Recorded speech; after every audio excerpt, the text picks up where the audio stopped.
Bonsoir à tous. Merci déjà d'avoir honoré ce rendez-vous. C'est pas évident, mais bon, vous avez tout fait pour être là. Donc, alors, Open Lab Consulting est une structure qui est spécialisée dans tout ce qui est développement d'applications et aussi dans la sécurité informatique. Alors, aujourd'hui, c'est Open Lab Consulting, donc, qui est l'initiatrice, qui est la structure initiatrice de ce webinaire. Et parmi vous, il y a des gens qui ont déjà participé au webinaire précédent, voilà, qui sont avec nous. Donc aujourd'hui, c'est un autre webinaire. Voilà, on organise 2 webinaires par mois. Alors aujourd'hui, donc, nous avons, je vais dire, le plaisir, la chance même, voilà, d'avoir avec nous Monsieur Azzedine Rami, qui est vraiment un expert en sécurité, senior security architect. Voilà, vraiment, il y a tellement de choses à dire sur lui. Et comme le connaissant, il aime rester humble. Donc, on va rester dans cette humilité-là. Alors, donc, c'est lui qui va nous entretenir aujourd'hui sur ce que c'est que le DevSecOps. Et il va nous donner vraiment pas mal d'informations, des éléments qui vont nous intéresser. Alors donc, sans tarder, je vais lui laisser donc la parole pour qu'il puisse commencer déjà à nous entretenir, à nous donner vraiment voilà, les belles choses qu'il a préparées. Merci beaucoup, Wow, pour l'invitation, pour la présentation. Donc, ce que je vous propose, c'est vous pouviez poser les questions live via le chat. Wow et son équipe vont gérer les questions. Éventuellement, je répondrai à la fin de la présentation ou en live, tout dépend de la question, d'accord? Donc, c'est le principe. Vous êtes en train de voir mon écran, c'est ça? C'est parce que je viens de partager. Il y a le premier slide qui est exposé. Vous le voyez, c'est bon? Oui, c'est bon, on le reçoit. D'accord. Donc, pourquoi j'ai mis le titre DevSecOps Detox? En fait, c'est pour vous donner les vraies définitions de DevSecOps, parce qu'on voit énormément de choses sur Internet. On parle bien de DevSecOps, mais chacun le définit à sa manière et à sa façon. D'accord. Donc, on va présenter un peu le DevSecOps. Pourquoi il faut faire du DevSecOps? C'est quoi l'intérêt du DevSecOps? Pourquoi on parle de security pipeline, parfois on dit security toolchain, etc. etc. Pourquoi on a besoin du DevOps pour faire du DevSecOps? Donc on va exposer tous ces aspects-là durant cette présentation. Bon, grosso modo, je vais suivre à peu près l'agenda qui est là, mais approximativement. Donc, pourquoi il faut changer? Pourquoi il faut aller vers le DevSecOps? C'est quoi l'intérêt? Eh ben, on va définir d'abord le DevSecOps. Donc, c'est quoi le DevSecOps? C'est quoi les nouvelles tendances en matière de sécurité? Et je vais expliquer le cycle de développement logiciel, ce qu'on appelle le SDLC traditionnel, et pourquoi c'est intéressant d'inclure la sécurité dans ce cycle-là. Je vais vous présenter des choses très intéressantes sur notre vision de DevSecOps. Donc, comme l'a expliqué Wao, moi je fais partie de l'OWASP. Donc, je suis membre de l'OWASP et je suis président du chapitre Maroc et président de l'APSEC Africa. Et en même temps, je suis senior architecte chez IBM Security. On a inventé le DevSecOps il y a un moment quand même. Hein, donc et on l'utilise depuis longtemps. Et après, on va rentrer dans le détail de toute la chaîne DevSecOps que je vais vous présenter. Alors, comme je l'ai dit, si vous avez des questions, n'hésitez pas à les poser via le chat. Wao va éventuellement les collecter et quand on a un certain nombre de questions, on va les regarder ensemble et on pourra répondre. Comme ça permettra quand j'arriverai à une étape où il n'y a pas de lien visible, je répondrai aux questions. Alors pourquoi le DevSecOps? Pourquoi le changement vers le DevSecOps? Qu'est-ce qui a poussé les gens à changer vers le DevSecOps? Tout simplement parce qu'il y a le DevOps. Donc j'imagine que vous comprenez tous ce que c'est que le DevOps. C'est arrivé maintenant la plupart des gens ils préfèrent développer et livrer. Donc il y a un lien fort entre les développeurs et les opérationnels, donc l'équipe de dev et l'équipe d'opérationnel de production. Il y a l'arrivée de l'agilité, donc le développement en mode agile, où on délivre au mode agile des applications à la demande, parfois même des applications jetables.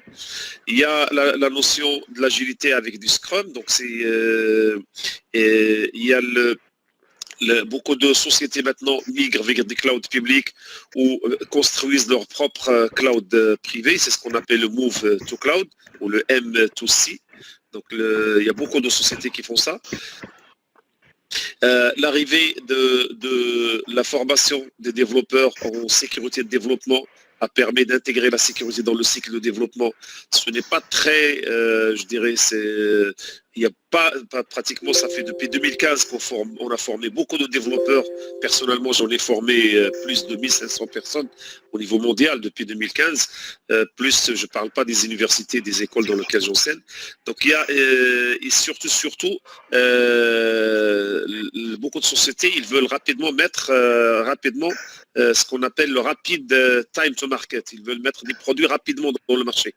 Il y a par exemple une banque par exemple qui veut mettre une application bancaire pour ses clients dans des délais très très courts. Donc ils ont besoin de penser à la fois aux fonctionnalités de l'application et aussi aux prérequis sécurité. D'accord ? Donc ça, c'est les besoins de changement. C'est quoi le DevOps ? L'arrivée le DevSecOps, pardon. L'arrivée de DevOps, le DevOps, c'est quoi ? Ça nécessite ce qu'on appelle le déploiement en continu. C'est-à-dire, dès que les devs finissent l'application, ils la déploient en continu. Ils peuvent changer des fonctionnalités, métiers, des fonctionnalités techniques, etc. L'application, elle est auto-déployée. Donc, il n'y a pas besoin d'avoir un accord ou quoi que ce soit ou de passer par les différentes phases de déploiement. Donc, on développe, on déploie, on développe, on déploie. Donc, ça permet aux DevOps d'accélérer la mise sur le marché des applications. Mais quand il y a les devs fonctionnent avec les opérationnels, les deux, ils tiennent compte bien sûr des aspects sécurité classiques, périmétriques, donc tout ce qui est défense en profondeur, tout ce qui est WAF, tout ce qui est firewall, etc. Mais l'application elle-même reste mal protégée. Et parfois, moi je dis l'application est écrite avec les pieds. C'est-à-dire il n'y a pas de notion de secure coding, il n'y a pas de sécurité par la conception, dans la conception. Donc d'où la nécessité d'ajouter le terme sécurité dans ce mot-là. Pendant longtemps il y avait le DevSecOps, il y avait le SecDevOps, il y avait le OpsSecDev, il y avait énormément de noms. Finalement, c'est ce terme-là qui a été choisi par la communauté, par l'industrie. Donc ça permet d'ajouter la sécurité dans le cycle de développement continu, de ce qu'on appelle d'intégration et de déploiement continu. Et ça permet de réduire le niveau d'exposition des applications, une menace qui existe qu'on va voir dans la suite quand on va exposer les différents slides. D'accord ? Alors, comme vous le savez maintenant, les attaques en termes de sécurité sont partout. Il y a énormément d'attaques. Il y a énormément de, je dirais, les tendances sont je dirais, les applications web principalement sont des applications visées par les pirates. On vise aussi l'être humain. Donc, parce qu'on le pousse à cliquer pour injecter des malwares. Vous avez tous entendu parler des attaques de ransomware sur différents sites, différents clients, etc. Donc, j'imagine que vous avez entendu parler de tout ça. Donc, ces tendances-là, on permet aux DevSecOps de devenir maintenant, chez pas mal de grandes entreprises comme Google, Facebook, IBM, Amazon, Microsoft, etc. C'est de base. Le DevSecOps était quelque chose la sécurité était déjà intégrée dans le développement chez ces grandes entreprises. Maintenant, il faut l'intégrer dans le déploiement continu, dans une chaîne de DevOps qu'on appelle une chaîne CI/CD. D'accord. Donc c'est ce principe-là qui est important. D'accord. Alors, le DevSecOps nécessite pas mal de concepts et pas mal de choses importantes. D'abord, ça nécessite ce qu'on appelle le Security Engineering. Le Security Engineering, c'est l'art de développer des applications secure by design. D'accord. Nous, chez IBM, on l'appelle Security Engineering. L'OASP, on l'appelle Security Engineering. Microsoft, il l'appelle SD3. D'autres l'appellent Security Développement. Chacun l'appelle comme il veut. Ça, c'est très important, le Security Engineering. C'est l'art d'écrire la sécurité, je dirais, d'inclure la sécurité dans les phases de développement. D'accord, en utilisant des règles de secure coding, des standards de secure coding, etc. Il y a aussi, pendant les phases de security engineering, on va faire un deep dive après sur cette phase-là, parce que c'est la phase qui nous intéresse. Il faut automatiser, il faut tester, expérimenter, de manière de sorte que l'application devient produite, résiste aux attaques connues et aux attaques inconnues. Rappelez-vous, et le mot attaque n'est pas bien choisi ici. Moi, je préfère l'application réduire les risques connus et les risques inconnus. D'accord ? Ensuite, on a ce qu'on appelle les security operations. C'est-à-dire, une fois qu'on a mis l'application en développement, il faut monitorer l'application, il faut faire du threat hunting. On a aussi les opérations de compliance. Donc, on a besoin, pour certaines applications, d'être compliant. On va regarder dans un slide les différents standards de compliance qui existent dans le marché. Donc, il faut gérer ce compliance, il faut former les gens, il faut répondre si on n'est pas compliant, etc., etc. Et surtout, il faut traiter la sécurité comme une science. Ça veut dire il faut former les gens. Les phases de formation sont très importantes. Il faut faire de la formation continue, il faut faire des tests, il faut valider par des certifications, etc., etc. Et des certifications qui bien sûr collent bien avec les besoins métiers de l'entreprise. Alors la question qu'on peut se poser, pourquoi on a besoin d'intégrer la sécurité dans les phases, je dirais, dès la conception? Pourquoi c'est intéressant? Parce que le DevSecOps, c'est quoi? C'est d'intégrer la sécurité depuis la définition des objectifs de sécurité qui sont les critères, en français on les appelle DSIP, disponibilité, intégrité, confidentialité et preuve. En anglais on l'appelle CIE, donc Confidentiality, Integrity and Availability. Donc le P dans la terminologie française, ça veut dire de la preuve, il est inclus dans les trois. Dans les DIC, c'est-à-dire disponibilité, intégrité, confidentialité. Donc en France, je me rappelle à l'époque, moi j'étais dans le CLESIF, quand on travaillait sur la méthode d'analyse de risque MIARI, il fallait choisir un nom français au critère CII. Donc on a choisi DIC, mais c'était lourd à prononcer. Donc ils ont ajouté le P, parce que le P il est inclus dans les trois. Un instant, excuse-moi, qu'est-ce qu'il me dit là? Il y a des gens qui n'arrivent pas à se... il faut se mettre en mute, s'il vous plaît. Mettez-vous en mute. S'il vous plaît, mettez-vous en mute, comme ça permet de ne pas perturber la session. D'accord? Donc ça, c'est très important. Pourquoi on a besoin de, je dirais, d'intégrer la sécurité depuis le bas? Parce que dans les cycles de développement traditionnels, avec le modèle traditionnel de sécurité, on commence par les requirements, on commence par la phase design, la phase codage, les tests. Et au moment de délivrer l'application en production, on fait ce qu'on appelle un pen test. D'accord? Ça, c'est le classique. Beaucoup de gens ils disent de toute façon l'application sera protégée par un WAF et par des firewalls, etc. Donc on est protégé. C'est bien.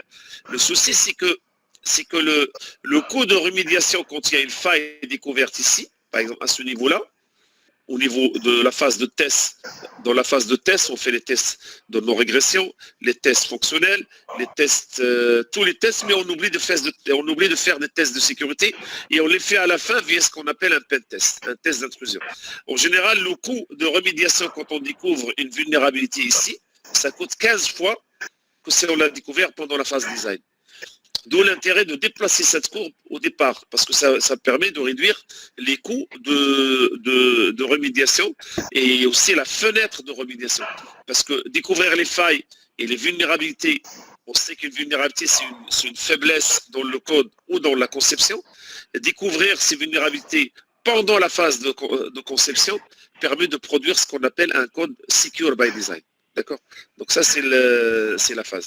Donc l'objectif, c'est de démarrer dès le départ, on commence à identifier les menaces, identifier les risques qui peuvent toucher l'application, de manière à ce que le coût, quand on passe à la phase production, l'application, je dirais, il est protégé contre le maximum de risques connus. L'application, il est protégé contre ces risques-là et par conséquent les menaces et par conséquent les attaques. Donc c'est très important parce que quand on découvre une vulnérabilité en production, ça coûte beaucoup plus cher. Le coût de remédiation est parfois 100 fois, parfois même plus. D'où l'intérêt de commencer les phases de je dirais, intégrer la sécurité dès le départ. Ça permet de réduire les coûts de rémédiation. Un autre problème qu'on rencontre aussi, c'est ce qu'on appelle le mur de confusion. Vous vous rappelez, on a dit le DevOps, c'est l'équipe de dev qui travaille avec l'équipe des opérations. D'accord. Et on a aussi le métier, ceux qui payent, donc qui définissent les prérequis métiers, etc.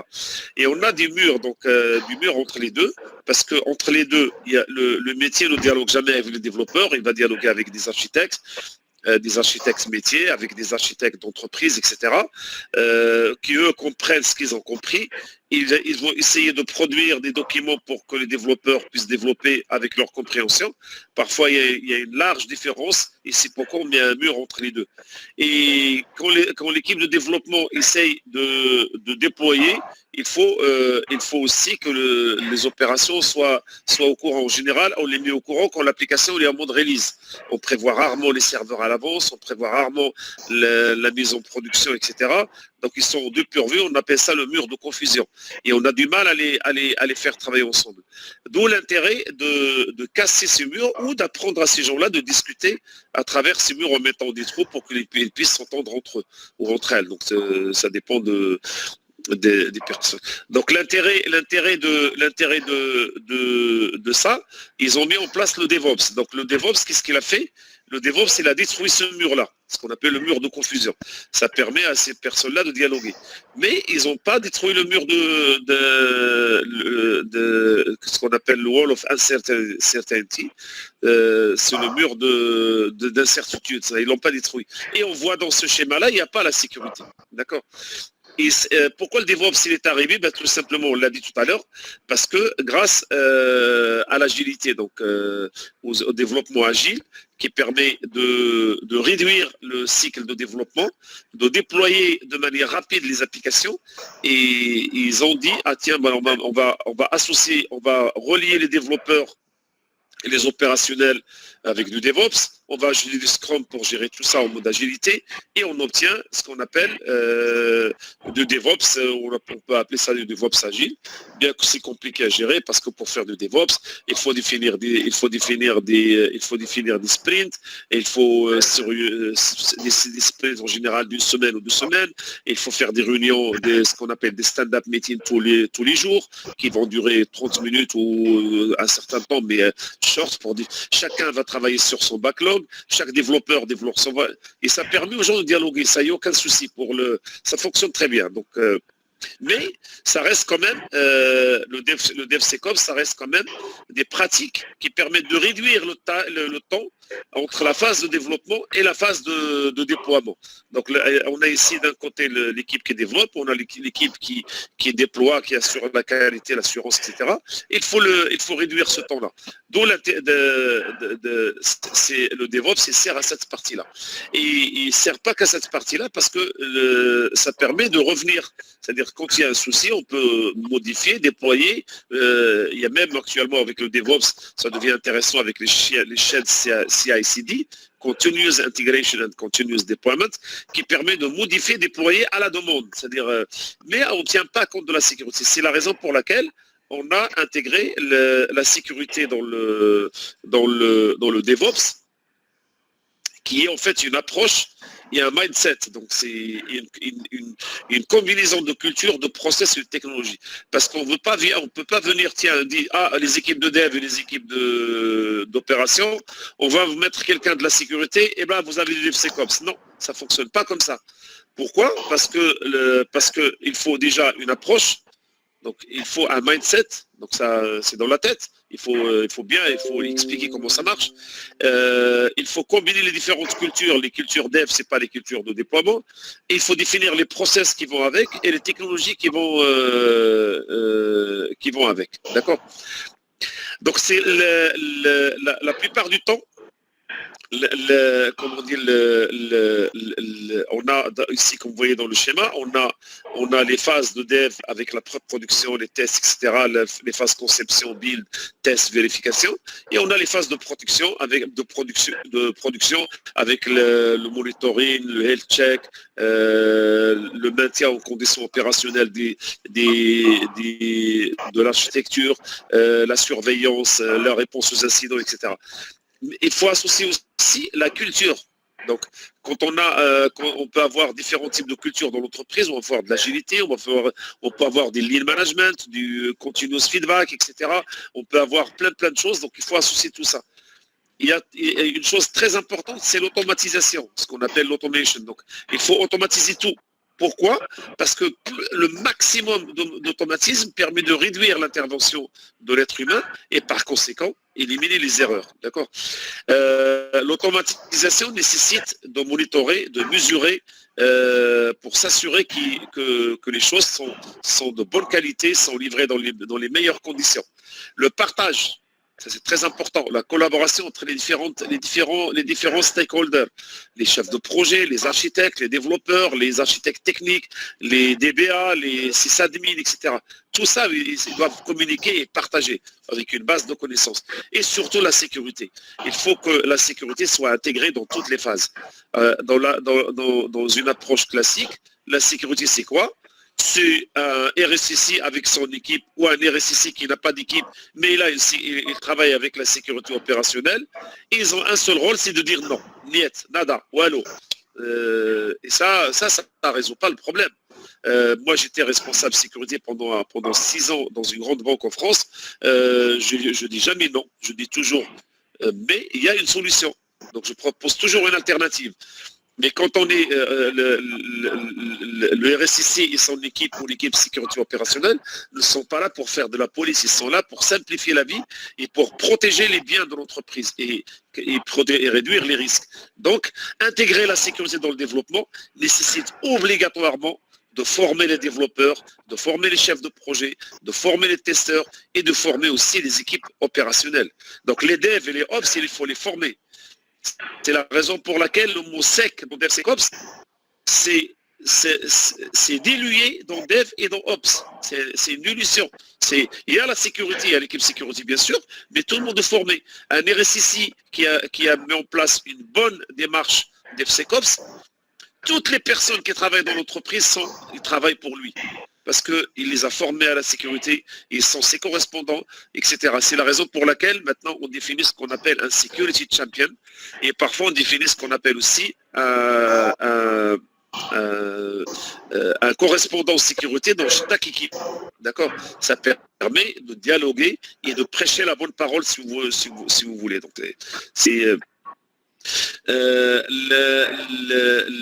la définition que nous on définit pour le DevSecOps,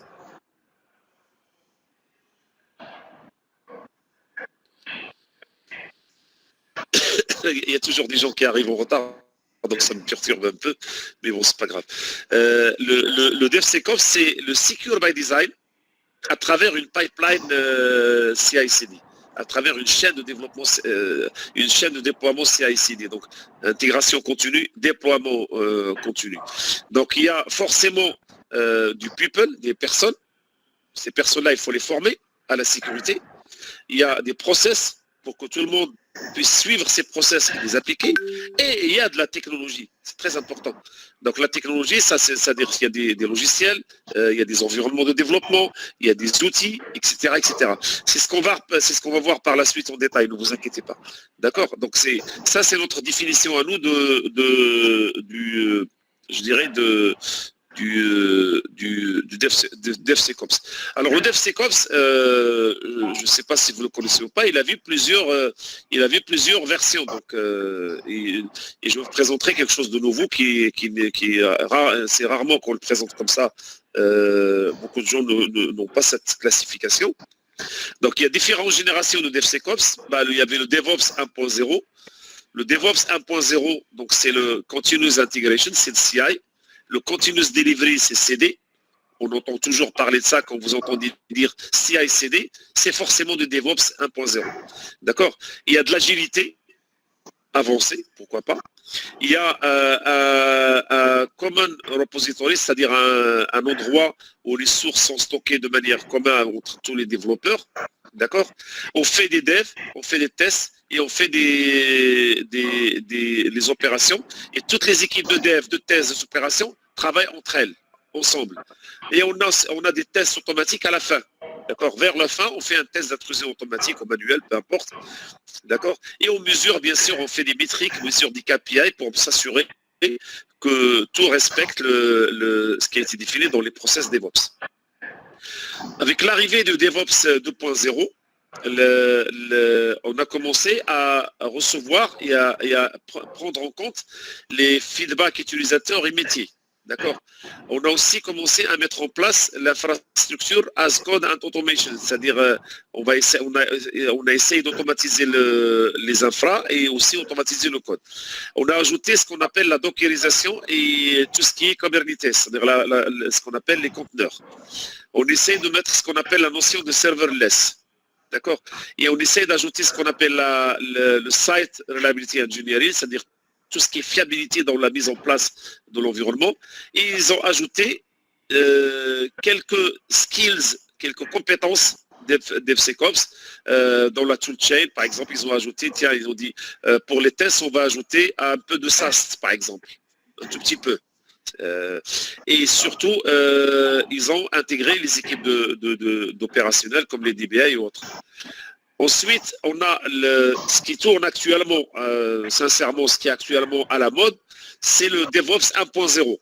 Avec une petite tendance, je peux déplacer le nom, je peux le déplacer ici, entre les deux. Donc c'est une petite tendance vers le 2.0. Le 1.0, c'est quoi? C'est on a maintenant dans le DevOps 1.0, 2.0, on avait des stories métiers, donc pour développer le code, etc. Maintenant, on ajoute des stories security. On a intégré le secure coding. Le secure coding, c'est quoi? C'est l'art d'écrire un code secure by design en utilisant des règles de secure coding. D'accord? Comme l'input validation, comme le data sanitization, comme error and exception handling, file inclusion, etc., etc.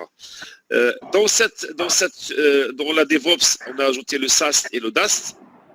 Et on a ajouté ce qu'on appelle un Secure Development Pipeline. Ça veut dire le développeur lui-même, dans son IDE, dans son outil de développement, il dispose des outils pour qu'il puisse développer de manière sécurisée.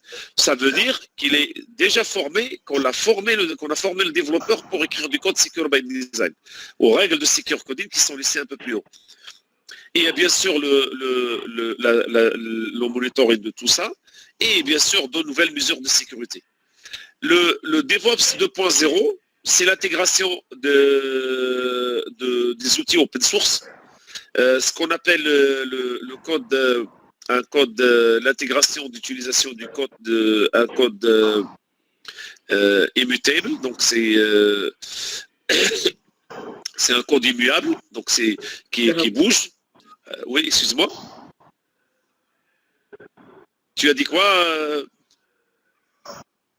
Donc c'est le chiffrement des données et du code, donc avec ce qu'on appelle l'obfuscation, l'arrivée d'une nouvelle technique d'analyse en plus de ça, sur DAS qui s'appelle l'IAS, l'Interactive Application Security Testing. On a ajouté de nouvelles méthodes de security monitoring avec d'autres techniques. On a remplacé les WAF par du RASP, etc., etc. Mais ça a commencé, mais c'est pas dans cette partie-là. Et on a ajouté des techniques de ce qu'on appelle le behavior monitoring, c'est-à-dire la surveillance du comportement, d'accord, de l'application, du code, etc. Et le DevOps 3.0, donc c'est ça c'est pour tous ceux qui n'ont pas mis de DevOps, de DevSecOps dans leur infra. Le mieux c'est de mettre en place le 3.0, ce qu'on appelle le Unikernel and Small Surface Attack. Donc on va réduire la surface d'attaque et on va faire tourner une application dans un kernel unifié, d'accord. Il y a le SCA. Normalement, le SCA il est dans la partie 2.0. D'accord. On peut l'ajouter ici, il n'y a pas de souci. SCA, c'est pas de problème. Dans la partie, en sachant que le SCA, c'est ce qu'on appelle le Software Composition Analysis. On parlera de ça plus tard. Il y a le Multi-Cloud Deployment Management. Il y a l'arrivée du ce qu'on appelle le Cognitive DevSecOps, tout ce qui est intelligence artificielle, bien que le terme intelligence artificielle n'existe pas, la vraie intelligence artificielle n'existe pas. Il n'y a que du machine learning, du deep learning et tout ça. Et ça, c'est des petits algorithmes dans le monde de l'intelligence artificielle, donc c'est pas très, mais bon, il y a des gens qui disent maintenant c'est devenu à la mode, hein, ils disent on a du machine learning, du deep learning, ça au moins ils sont sérieux. D'autres qui disent on a de l'intelligence artificielle, et une vraie intelligence artificielle ça n'existe pas encore, ça va venir mais ça n'existe pas, d'accord. Et il y a ce qu'on appelle le runtime application security protection, c'est-à-dire la protection du code au niveau des runtime. Donc le code il tourne, mais il est protégé durant l'exécution. Ça, c'est plus intéressant que de faire de l'IaaS ou du SaaS ou du DaaS. Et il y a ce qu'on appelle le Dynamic Monitoring.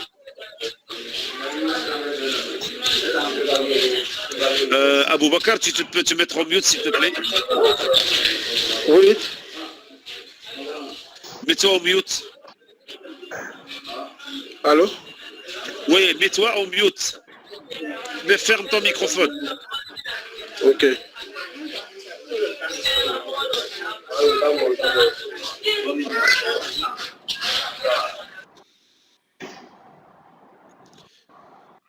Merci, parce que une fois que vous ouvrez le microphone, il y a du bruit derrière, donc ça perturbe toute la session. D'accord. Donc on va présenter un ou deux slides et après, avant de rentrer dans le détail, je vous laisserai poser des questions si vous en avez. D'accord.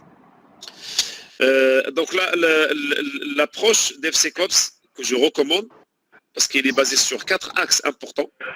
Le DevSecOps, c'est une culture. L'approche DevSecOps, c'est une culture.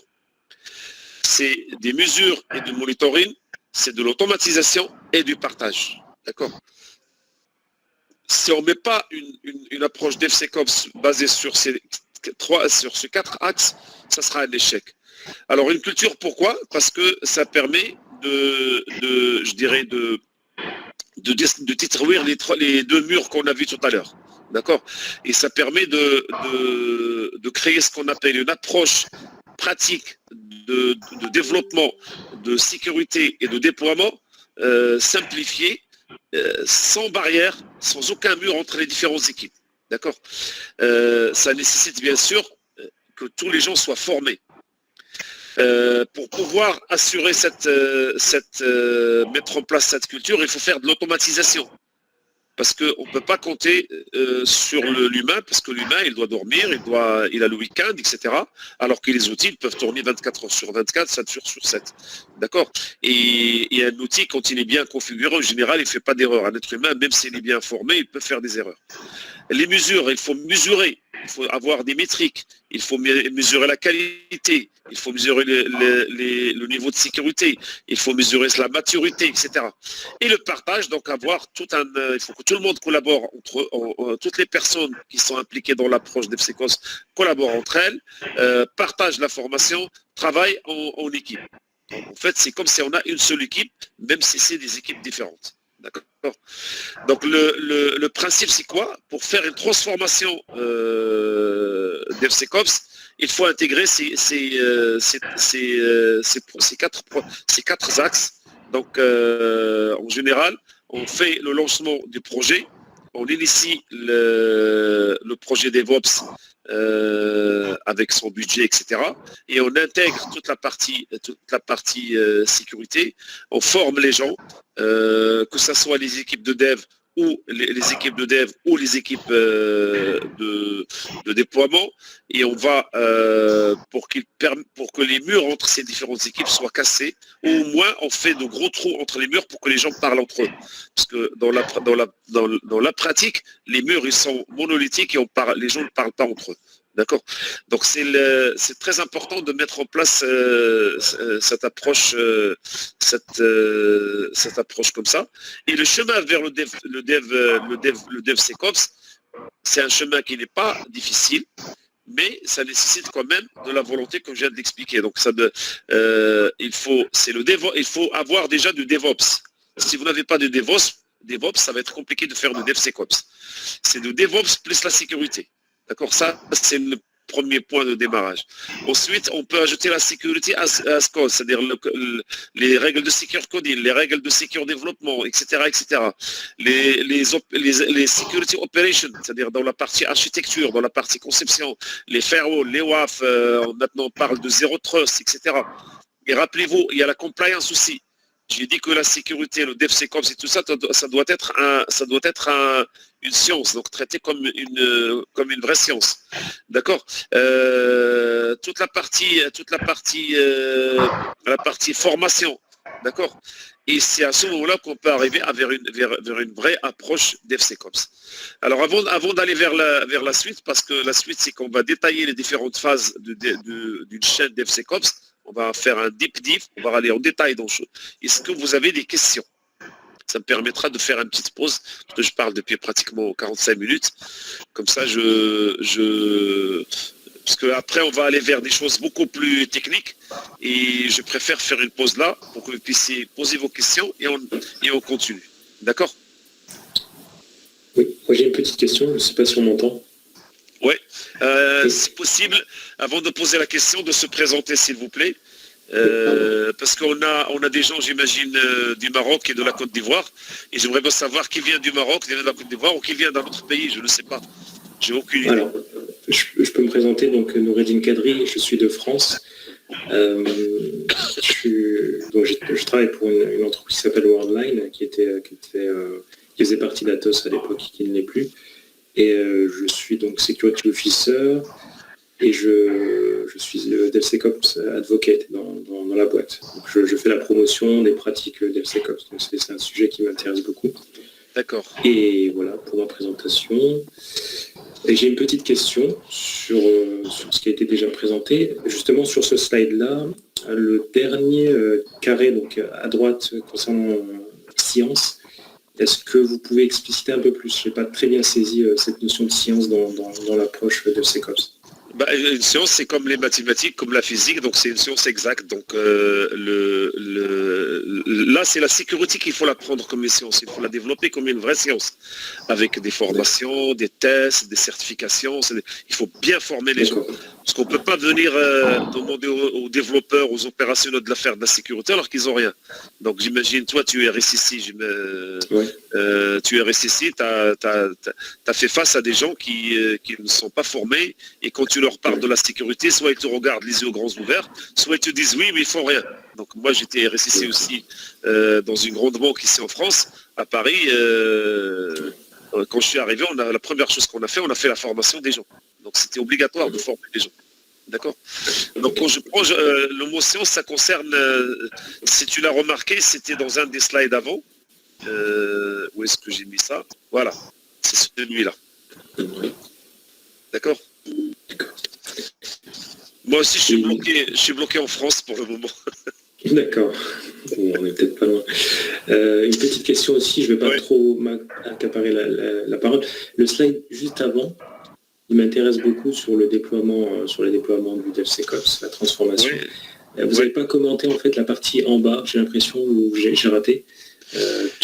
Parce que je l'ai fait exprès parce que pour ne pas perdre le fil sur le DevSecOps. Ça concerne la partie opérationnelle, tout ce qui est operation en fait, tout ce qui est déploiement, tout ce qui est. Et mais on va rentrer dans le détail dans les différents slides qui vont venir. D'accord, ok. D'accord. C'est attention Worldline, c'est ceux qui font les paiements, c'est ça? Oui, tout à fait. Ouais. D'accord. Vous êtes à l'époque, c'est où? C'est à côté de Lille, dans le nord. Ah d'accord, c'est clair, d'accord. Parce que moi quand j'avais mis en place une PKI dans la banque où j'étais, on est intervenu dans un centre à côté de. C'était après. Ah là là, c'est la ville. On a un site à Besançon, à côté de Paris, on a un site à Lyon. Non, c'est après Orléans, je me rappelle plus comment il s'appelle le site. Bon, c'est pas grave. C'est pas grave. Est-ce qu'il y a d'autres questions?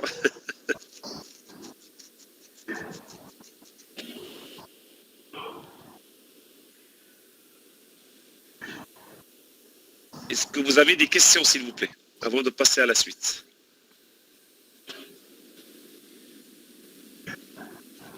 Bon, Waouh, tu as des commentaires avant que je continue? Bon, non, à part que quelqu'un...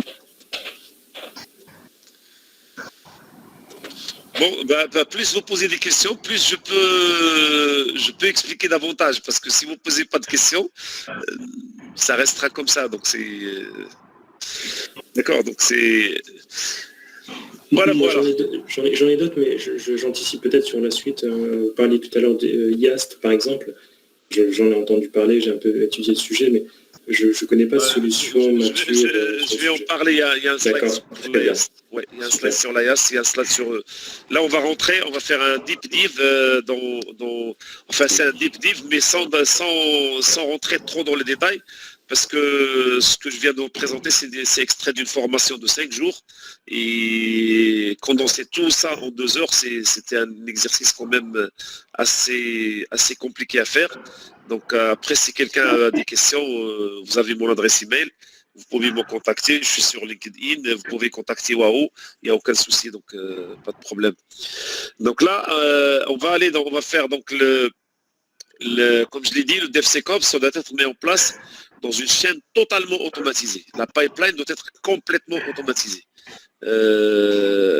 Pourquoi? C'est pour éviter, parce que le développeur, quand il est en train de développer, avec son IDE, Eclipse, NetBeans,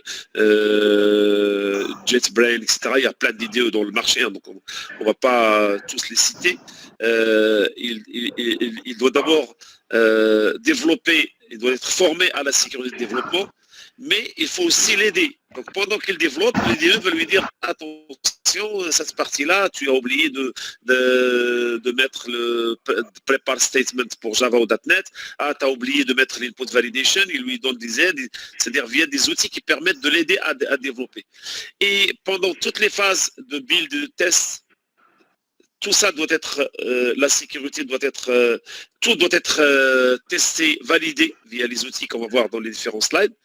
Et pendant le déploiement, il faut que le déploiement se fasse aussi de manière sécurisée, d'accord, avec les bonnes clés de chiffrement, les bonnes clés de hachage, etc. Et pendant l'opération, d'être capable aussi de monitorer correctement les logs, de monitorer correctement les événements, de détecter les événements de sécurité, générer les offenses éventuelles, éventuellement générer des incidents sécurité si besoin, générer des incidents autres de production de manière automatisée. Tout doit être automatisé. Et pour faire ça, on fait appel à ce qui est marqué dans ce schéma qui vous paraît un peu plus compliqué, mais ne vous inquiétez pas, on va la détailler slide par la suite. Et comme vous le voyez dans ce schéma, en faisant, si on cache toute cette partie-là, d'accord, si je casse toute cette partie-là, je vais la remettre. On a les différentes phases d'une chaîne DevSecOps. On a la phase préparation, la phase développement, la phase build, la phase test, la phase déploiement et la phase operation, qui est la phase production. Normalement, la production commence à partir de là. de la phase déploiement. Mais une fois que l'application est en mode daily operation, il est en mode opérationnel, ben, il faut comment on appelle ça, il faut que l'application, il faut la monitorer, il faut la surveiller, etc. Donc, et on va regarder dans les slides qui vont suivre, on va regarder colonne par colonne, d'accord? Donc colonne par colonne pour voir. Et vous voyez bien qu'il y a différentes notions ici qui sont affichées ici. C'est la raison pour laquelle le DevSecOps c'est pas compliqué, mais c'est pas simple aussi. Donc parce que rappelez-vous, ça doit être automatisé. Un DevSecOps qui n'est pas automatisé, c'est pas du DevSecOps. D'accord? C'est parce que le DevOps il est automatique. Le DevSecOps doit être automatisé aussi. On voit par exemple ici, si on sépare, on va regarder de toute façon les détails, vous voyez certains termes que vous connaissez peut-être, comme le threat modeling, le secure coding, le SCA dont parlait votre collègue. Ce qui est à la mode, c'est les REST API avec les gateway API. Vous avez du cloud, vous avez du WAF pour se protéger contre le DDoS ou autre. Vous avez du CIEM, vous avez de l'IaaS. Vous avez du DAS, vous avez des bug bounty, vous avez plein de termes que vous connaissez déjà. Vous voyez aussi des noms de cloud comme AWS ou autre. Vous avez le terme CI/CD. Donc on va aller en détail maintenant, slide par slide, et step by step, expliquer ce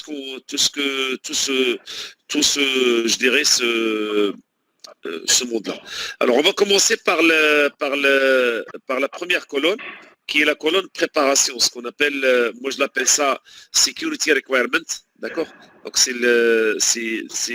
surtout toute la partie, je dirais nécessaire pour que comment on appelle ça, pour que dans cette partie-là, elle est très importante parce que il faut que les gens soient formés au secure coding, les développeurs. Il faut que les opérationnels soient formés à la sécurité, les chefs de projet, les architectes. Il faut créer des modules de formation spécifiques à chaque type de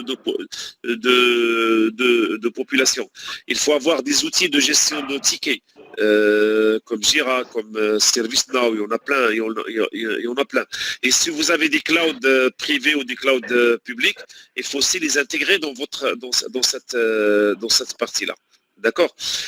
Vous avez un exemple, par exemple, ici, ça c'est un exemple d'une société qui fait des clusters K8S pour développer des applications mobile.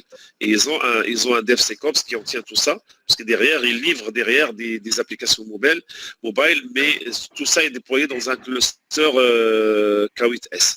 C'est des clusters Kubernetes avec un master et des slaves, etc. Donc ça, c'est un exemple. Je vous laisse. De toute façon, on va détailler l'ensemble des slides. Alors, pour pouvoir mettre en place la sécurité dans le cycle de développement avec du DevSecOps, il faut intégrer des standards de sécurité et des éléments de sécurité à intégrer de base. D'accord. Donc les standards de sécurité, donc là j'en ai mis quelques-uns ici, mais la liste est beaucoup plus importante.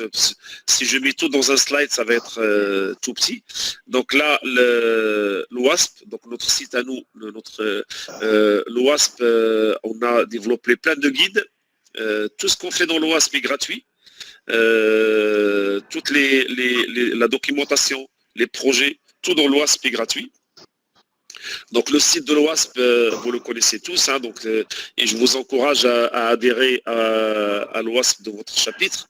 Donc vous pouvez adhérer à notre OWASP à nous, donc qui est basé au Maroc, c'est comme vous voulez. Hein, mais si vous êtes en Côte d'Ivoire, adhérez à l'OWASP en Côte d'Ivoire. Si vous êtes en France, adhérez à l'OWASP en France, et ainsi de suite. D'accord, c'est beaucoup mieux parce que votre adhésion va aider les gens à préparer des séminaires, à préparer des plans, etc. Pour l'instant, nous, tout ce qu'on fait ici, c'est de notre propre budget personnel. D'accord. Donc vous avez l'OWASP avec différents guides. Parmi l'un des guides qu'on a, c'est le projet qui s'appelle Application Security Verification Standard, donc ASVS. On a aussi le OWASP Security Testing Guide et on a le OWASP Top 10, on a plein d'autres. D'accord. Vous avez aussi les activités de sécurité typiques dans le DevOps. Donc, comme ce qu'on va détailler ici, on va parler du SAS, on va parler du DAS, etc. Vous avez aussi ce qu'on appelle le BS IMM. Donc, ça aussi, ça permet aussi d'intégrer la sécurité de base. Et vous avez les contrôles CIS que vous connaissez aussi. Donc, tout ça, c'est des contrôles qui existent. Mais attention, comme je l'ai dit, ça doit être intégré de manière automatique. Tous ces standards peuvent être automatisés dans une chaîne DevSecOps. Le modèle de référence classique pour tout ce qui est Cloud Security and DevSecOps classique, c'est celui des SANS. Il n'y a pas mieux, il est tout petit. Donc ne vous inquiétez pas, je vous donne l'URL et vous pouvez éventuellement aller le visiter sur vos PC. Donc je viens de mettre l'URL dans le chat. Vous pouvez cliquer ça. Les gens du SINS, ils ont intégré récemment, donc ça date d'un an ou deux, sur cette partie-là. Moi, j'ai participé à l'écriture d'un module DevSecOps pour un de leurs cours, donc qui concerne la partie cloud, parce que beaucoup de gens mettent en place, il y a le 540, il y en a un autre, mettre en place en fait le DevSecOps dans le cloud. Mais on peut mettre le DevSecOps sans être dans le cloud. Il n'y a aucun souci pour ça. Maintenant, on va aller faire un focus sur cette partie-là. La partie développe, build, test, etc. D'accord? Voilà. Donc ça concerne ce qu'on appelle la partie qui concerne tout ce qui est développeur et opérationnel. Tout ce qui concerne le DevOps. D'accord? On voit ici, l'équipe de dev, elle est là. Leur rôle, c'est quoi? C'est de développer des applications et livrer des applications. Et ils sont là pour mettre leur code qu'ils sont en train de développer dans un repository de sécurité. D'accord?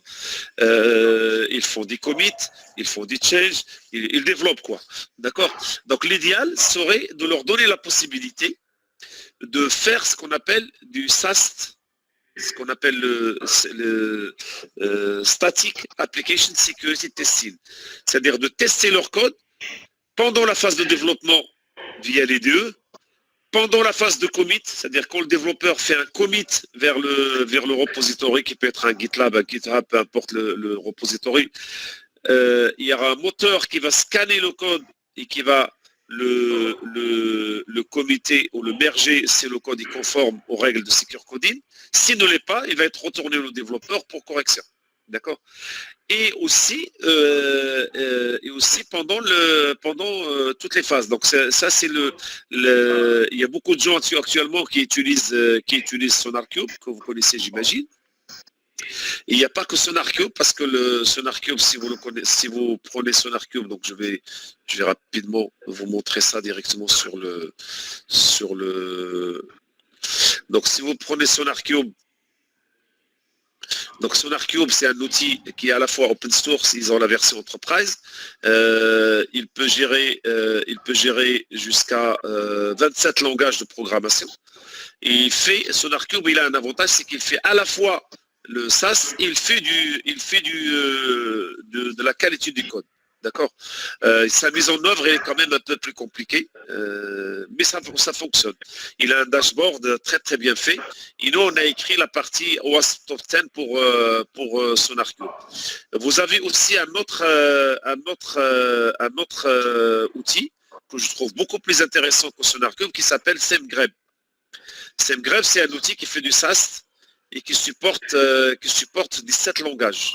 Je ne sais pas les 27 langages, mais il y a tous les langages connus, Java, Python, PHP, C, etc. Donc c'est un outil commun. C'est un concurrent de SonarCube, mais il est beaucoup plus facile à mettre en œuvre. Donc d'accord. Et en plus, celui-là, il est 100% open source, le SemGrep. Donc je vous donne le lien dans le chat de SemGrep. Je vous donne aussi le lien de SonarCube dans le chat, pour ceux qui ne connaissent pas. D'accord? Donc ces deux outils-là, moi j'ai adopté celui-là, j'ai laissé tomber maintenant SonarCube et j'ai adopté celui-là. Mais c'est pas grave, on peut continuer à l'utiliser, il n'y a aucun souci. Hein, j'ai dit qu'il est un peu compliqué, mais bon, Il y a aucun souci. Donc la partie build, c'est quand on construit en fait quand on va builder l'application pour générer le package qui va tourner sur le serveur de destination. Si c'est une application web, ben, ça sera un Apache, un 12IS, peu importe le serveur, ça sera peut-être un serveur d'application ou autre. Donc là, normalement, si le développeur corrige toutes les vulnérabilités qu'il a trouvées ici, grâce aux règles de Secure Coding et grâce aux outils SaaS qui génèrent moins de faux positifs, l'application, il aura des failles réduites dans la phase de build. Donc, ce qui fait quand on passe à la phase de test avec les outils DAS ou les outils IaaS, les outils DAS, c'est les outils de scan dynamique. C'est-à-dire, ils scannent l'application pendant que l'application est en mode exécution, en runtime. Alors que les outils SaaS, ils scannent l'application dans le code source. D'accord? Donc, c'est ça l'intérêt. Donc, les outils IaaS, c'est le mode interactif, en fait. C'est un mélange entre les deux, on va dire. D'accord? On va l'expliquer dans un des slides. Une fois que que l'application est conforme aux prérequis et est compliant au standard, on va la déployer. Soit on la déploie dans un serveur donné, soit on la déploie dans un container, soit on la déploie dans un repository sous forme d'image ou autre, ou soit on la déploie on va le déployer. Et bien sûr, quand l'application est déployée, ben, il faut la gérer de manière continue. Donc, il faut faire appel à du SIEM, il faut appel à du SOAR, à d'autres techniques pour surveiller l'application, monitorer ce qui se passe, générer les issues, générer les offenses, etc. etc. D'accord? Dans les tests ici, on peut faire aussi ce qu'on appelle des pen tests, mais les pen tests pour moi c'est un mélange des deux. C'est une longue discussion en fait. Pour faire du DevSecOps, comme je l'ai dit, il faut avoir du DevOps. Si vous n'avez pas de DevOps, vous ne pouvez pas faire de DevSecOps. Donc c'est très important. Le DevOps nécessite un repository. Donc avec du Git, par exemple le protocole Git, pourquoi pas, du GitLab, du GitHub, tout ce qui supporte le protocole Git, avec des branches, avec des commits, gestion des conflits, gérer les pull requests, gérer les merges, etc., etc. Il faut avoir un vrai Git donc qui permet de faire tout ça. D'accord. Donc maintenant on va revenir à la phase préparation dans le grand schéma que je viens de vous montrer tout à l'heure. Ici. Donc la phase préparation, c'est quoi? Donc la phase préparation, c'est avoir un code repository, donc avoir éventuellement un outil de gestion des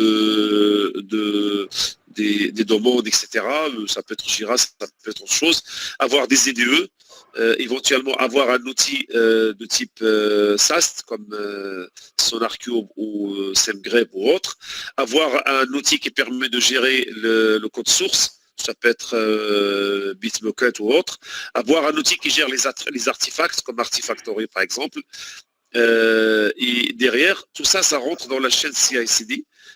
Mais on a intégré les éléments de sécurité dans les différentes phases. D'accord. Une fois qu'on déploie, on peut déployer dans des clouds privés, des clouds publics, peu importe, on peut déployer dans un environnement VMware, si on a un environnement VMware, on peut aussi déployer parce que c'est pas compliqué, on peut créer des clusters, on peut créer des clusters Kubernetes avec des pods, avec du Docker, on peut faire de l'OpenShift, il y a énormément de choses, hein, donc il n'y a aucun souci pour la partie cloud. D'accord. Donc dans cette phase-là, on a besoin d'intégrer surtout tout ce qu'on a appris aux développeurs sur le Secure Coding. Ça, c'est très, très important. Et surtout, que les gens apprennent à utiliser les process qui ont été conçus via ces outils-là, comme l'outil Confluence ou Jira. Et les outils, il y a des outils concurrents à ces outils-là. Donc, moi, j'ai mis les outils les plus connus parce que les gens les connaissent. Et ça permet comment on appelle ça, juste d'avoir une idée. Et surtout, définir aussi ce qu'on appelle une knowledge, security knowledge database.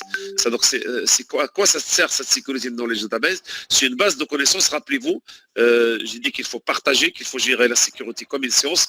Donc, il faut définir, comme je viens de le faire dans le slide après, il faut définir des standards, des bonnes pratiques, les outils qui vont avec, les architectures qui vont avec, Par exemple, si vous faites du traitement de ligne, il faut avoir des outils de traitement de ligne, des architectures, des exemples types de templates d'architecture sécurisée. Vous pouvez utiliser, par exemple, pour avoir des templates d'architecture sécurisée, il y a la possibilité d'utiliser, comment on appelle ça, il y a un standard pour les architectures sécurisées qui s'appelle SAPSA. Je ne sais pas si vous le connaissez. Donc le SAPSA, c'est pour définir pour intégrer la sécurité dans l'architecture. D'accord. Et vous pouvez aussi, bien sûr,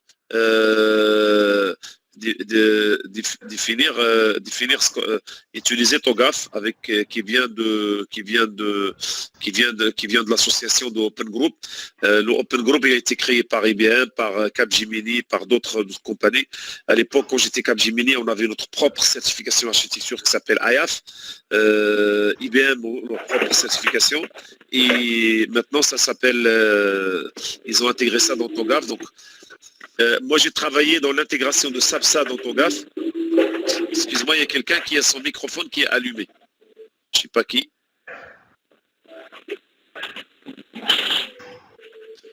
Est-ce que vous pouvez éteindre votre microphone, s'il vous plaît?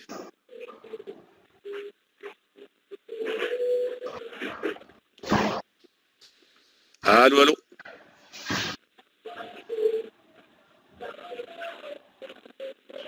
Moi, je ne vois pas qui a son microphone allumé.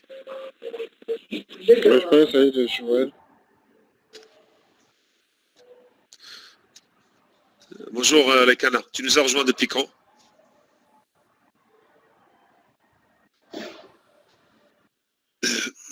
Depuis, wow. Depuis donc, Laikana, je te présente Wao, je te présente Laikana. Laikana, c'est le chapter leader de l'OASP en Côte d'Ivoire. Enchanté à tous. Enchanté, Wao. Oui, enchanté. Donc, développer ce qu'on appelle un security knowledge database, c'est très important. Donc, ça permet d'avoir des procédures de bonnes pratiques sur DevSecOps, tout ce qui est toolchain architecture, tout ce qui est standard, tout ce qui est classification. Il faut mettre en place cette toolchain, cette base, elle est très importante. Et vous pouvez commencer par celle de l'OASP, parce que celle de l'OASP, on a énormément de choses à dire et on a créé énormément de choses dans l'OASP. On a de la documentation sur le code review, comment faire des tests, comment faire du build, etc. On a des documentations sur les projets, on a plein de projets gratuits. On a plus, là, 130, c'est même plus de 165 actuellement. On a le Security Testing Guide qui est un guide complet comment tester les applications au niveau code. Hein. Donc, c'est...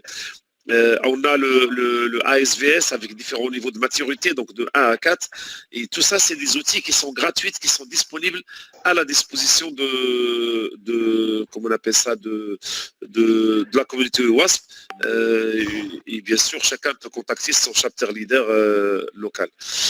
Il y a plein d'outils sur tout ce qui est security language, par exemple sur Java. Vous avez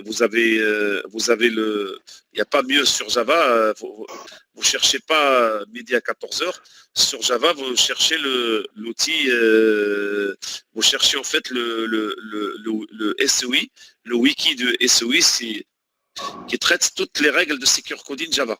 Et en plus, c'est même mieux, ça parle aussi du Secure Coding Java, C++, C, Android et Perl. Et toutes ces règles-là sont gratuites. Je viens de les envoyer via le chat. Ça, c'est les règles de SOI, sont gratuites, ils sont disponibles. C'est des règles. Si vous n'avez aucune règle de Secure Coding, vous pouvez intégrer ces règles-là. Moi, j'ai travaillé avec ces gens-là quand j'étais étudiant aux États-Unis, quand je préparais mon PhD. Principalement, c'était sur C, C++. Et après, il y avait l'arrivée de Java. À l'époque, il y avait du Perl aussi. Il n'y avait que ces trois langages. Maintenant, il y a du Java. Et j'espère qu'un jour, ils vont intégrer tout ce qui est .NET. En sachant que pour .NET, c'est pas la peine de chercher midi à 14h.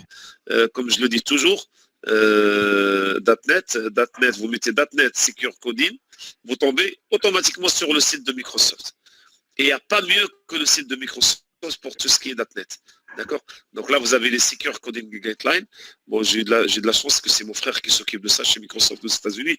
Donc, comme on dit, j'ai accès à pas mal de sources intéressantes, donc mais ils sont pratiquement tous tout en ligne, d'accord. Donc là, vous avez énormément d'informations en ligne. Et vous avez aussi les langages, les frameworks. Donc vous pouvez prendre des frameworks, les intégrer de base dans vos applications, sans aucun problème, ça fonctionne, il n'y a aucun souci. Donc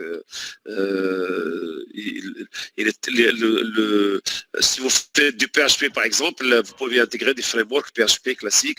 Si vous faites du Java, vous intégrez les règles de SOI, etc., etc. D'accord.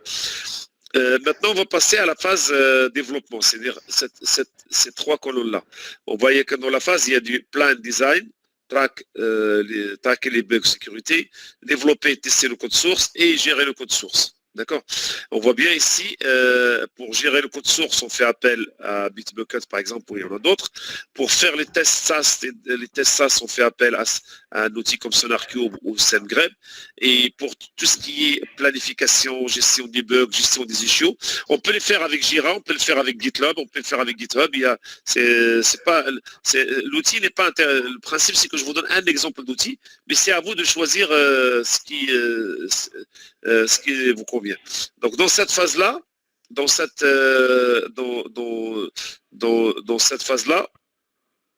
phase-là, quand on voit ici, par exemple, ici, quand on gère ici au niveau de Jira, les issues au niveau de Jira, de GitHub, il est très important d'allouer un peu de temps à la sécurité.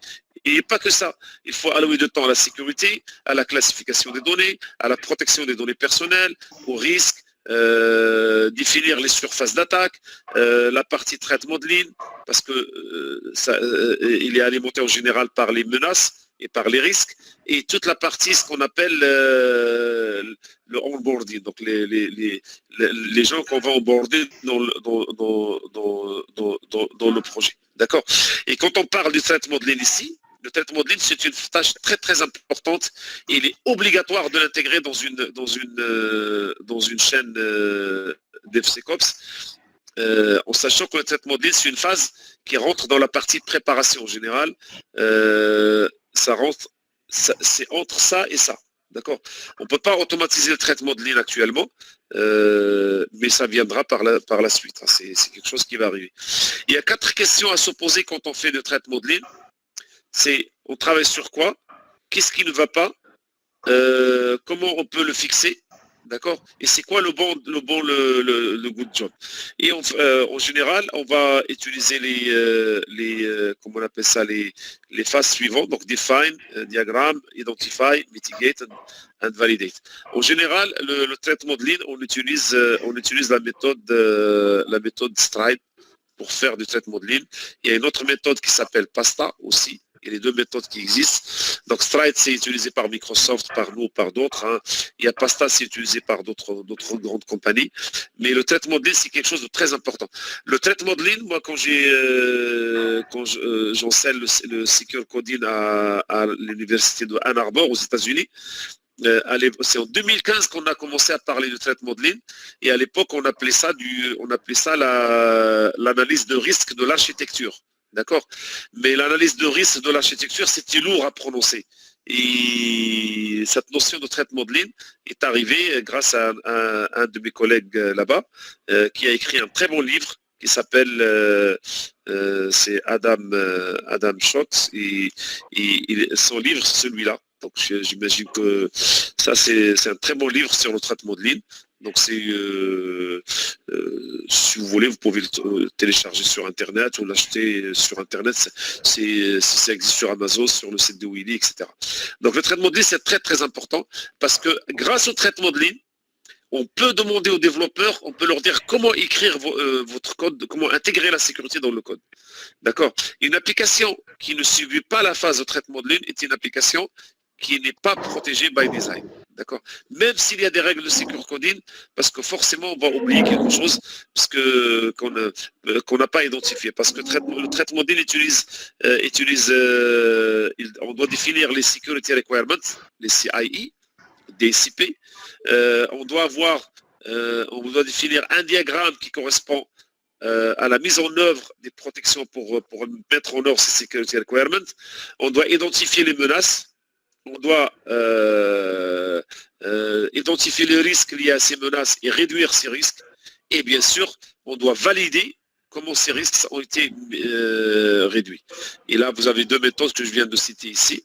Il est réalisé par l'architecte sécurité, ce qu'on appelle l'Enterprise Security Architect. Toute entreprise qui se respecte, il doit avoir ce qu'on appelle un ESA dans son équipe. D'accord ? Ou à défaut, le Security Champion. D'accord ? Si vous n'avez pas un architecte sécurité, vous devez avoir ce qu'on appelle un Security Champion dans l'équipe. D'accord ? Un Security Champion, c'est quoi ? C'est quelqu'un, une ou un homme, pas quelqu'un, pour moi c'est quelqu'un ou quelqu'une, hein, donc on ne va pas rentrer dans le délire français, féminin, masculin. Donc c'est quelqu'un qui a à la fois les compétences sécurité et les compétences développement. D'accord ? Quelqu'un qui n'a aucune compétence développement, il n'est pas apte à réaliser le traitement de ligne. Un développeur qui n'a aucune compétence sécurité, il n'est pas apte à faire le traitement de ligne. D'accord ? Donc c'est très important. Et il y a des outils pour faire ça. Vous avez l'outil qui s'appelle Microsoft SDL.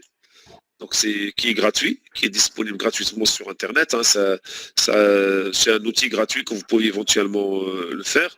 Vous avez aussi, nous on utilise chez nous à l'intérieur, on utilise un outil, pardon, c'est pas sérieux, on utilise un outil quand même beaucoup plus puissant que Microsoft SDL qui s'appelle ArioRisk. Moi, j'ai une licence complète. Je peux utiliser cet outil-là en ligne. Il est sur le cloud, donc ça fonctionne très bien. Donc ça c'est les outils qui existent sur le marché. Donc SDL, il est gratuit. ArioRisk, il est payant. D'accord ?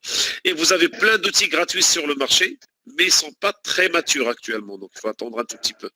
Et pour certains projets, je préfère un crayon et une gomme. Parce que derrière, quand j'arrive à un modèle de menace pour une architecture donnée, j'ai un schéma d'architecture. Sur ce schéma que je vais définir mes spécifications fonctionnelles détaillées, mes spécifications fonctionnelles, je dirais mes spécifications techniques détaillées, etc. Mais je me base sur un schéma qui a été validé par la phase identification des menaces. Vous avez ici le traitement de ligne, en fait, en général, commence par une phase très importante qui est ce qu'on appelle, je préfère appeler ça trusted zone. Donc, pas trust, j'ai oublié le mot trusted. Donc c'est-à-dire les zones de confiance. Là, par exemple, vous avez un schéma ici, c'est une architecture typique d'une application web, et quand vous voyez les carrés rouges ici, c'est des zones de confiance. D'accord ? Et pourquoi les zones de confiance ? Parce que à l'intérieur d'une zone de confiance, tout ce qui rentre et tout ce qui sort ici, je fais ce qu'on appelle de l'input validation. D'accord ? Donc tout ce qui rentre, tout ce qui sort, je valide les entrées. Donc je fais comme ça de l'input validation. Vous voyez, donc à l'intérieur de cette zone, il comprend l'input validation se fait à l'entrée et à la sortie. D'accord ? Pourquoi ? Parce qu'il y a un principe de secure coding qui est très important, qui s'appelle un principe de secure coding important qui s'appelle Don't Trust User Input. Tout ce qui vient des clients ici, je valide, et ainsi de suite. Vous voyez, donc j'ai combien de zones à chaque fois. Quand je rentre et quand je sors, je valide. Je rentre, je sors, je valide, et ainsi de suite. D'accord ? Et n'oubliez pas que la validation doit se faire à tous les niveaux, donc dans les zones protégées. Ça, c'est un exemple de traitement de ligne avec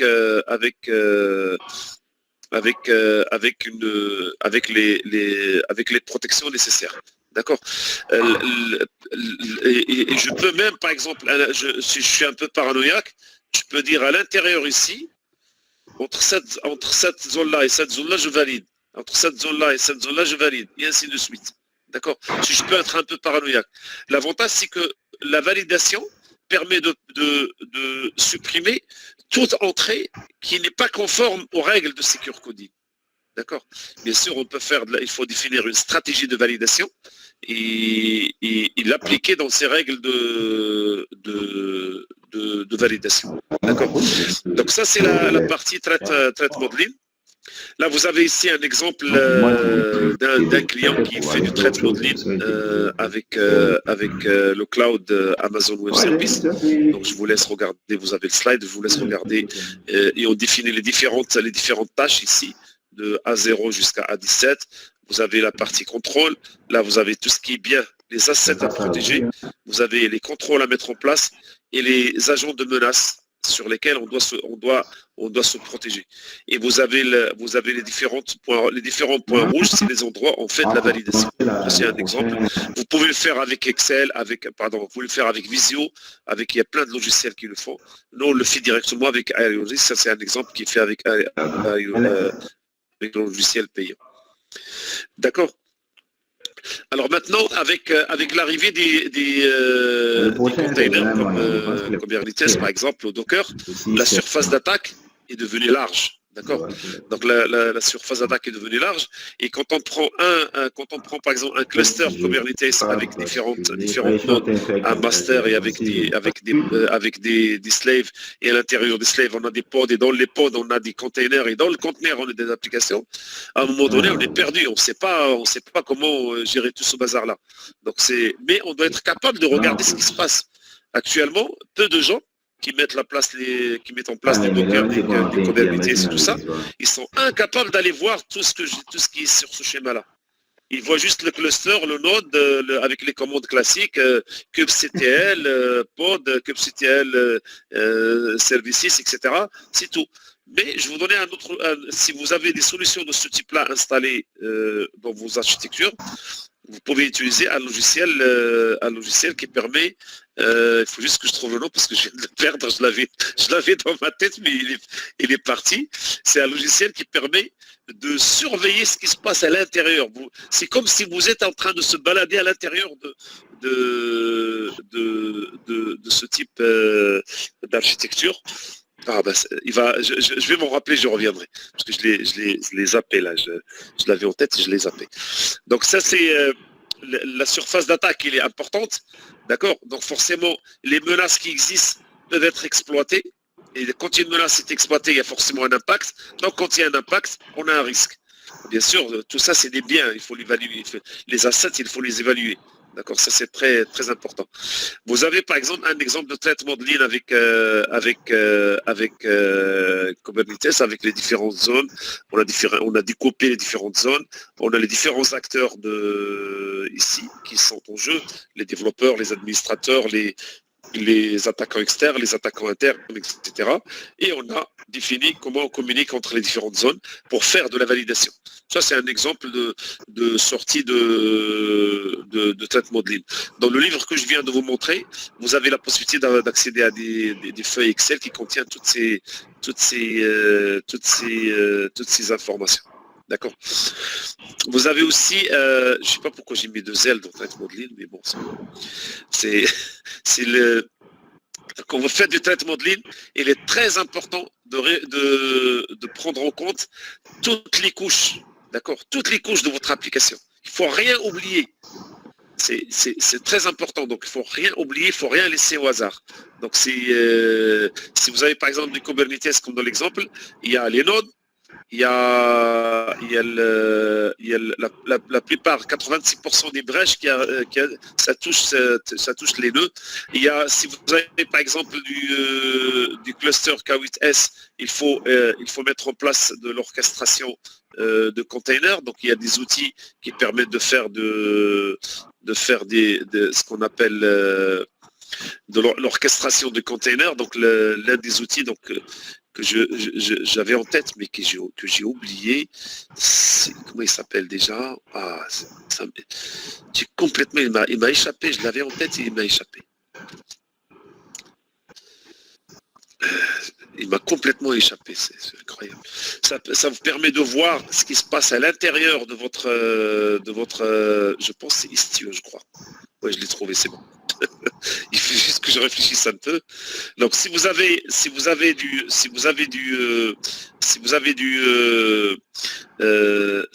du container dans vos applications, vous pouvez utiliser cet outil-là. C'est un outil qui est gratuit, open source, très puissant, et surtout pour un RSSI ou pour quelqu'un qui fait de la sécurité, vous pouvez regarder qui est connecté à quoi dans votre conteneur. Vous pouvez regarder, automatiser la sécurité, automatiser les contrôles et les appliquer les policiers et observer, regarder ce qui se passe.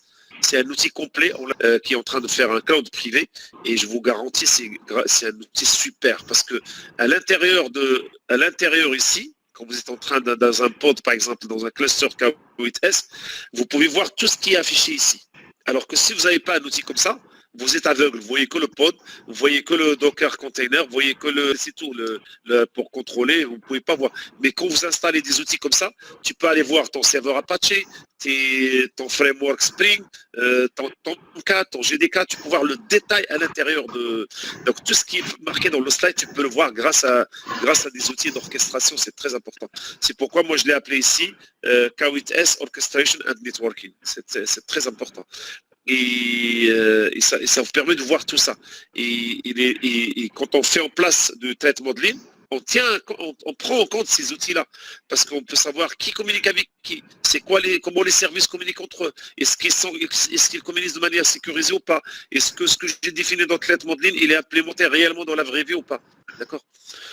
Voilà, donc c'est et en dernier lieu, donc avant de passer à l'étape suivante, il est 38, donc je pense pas que j'aurai le temps de tout finir. Hein. Peut-être qu'il faudra organiser une deuxième session parce que je pense pas que j'aurai le temps de tout finir.